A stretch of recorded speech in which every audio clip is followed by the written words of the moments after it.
Il-Partit Laburista qed iżomm kuntatt mill-qrib man-nies madul din il-kampanja elettorali. It-tlieta filgħodu mart il-Prim Ministru mexxej Laburista Dr. Lidja Abela bdiet il-jum biż-żjara fis-suq tal-Birgu Bormla. Matul din iż-żjara Lidja Abela ħadet l-opportunità sabiex tiltaqa' man-nies preżenti f'dawn iż-żewġ lokalitajiet.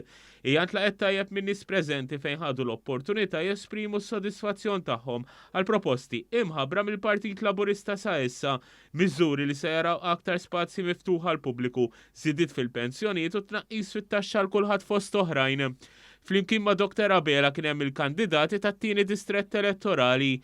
Intant aktar tard matul il-jum l-amministrazzjoni tal-Partit Laburista imexxija mill-President Dr. Ramona Attard u l-Kap Eżekuttiv tal-Partit Laburista George Azzoppardi flimkien mal-kandidati tal-ewwel distrett elettorali għamlu żjara lil komunità kummerċjali fil-Belt Valletta.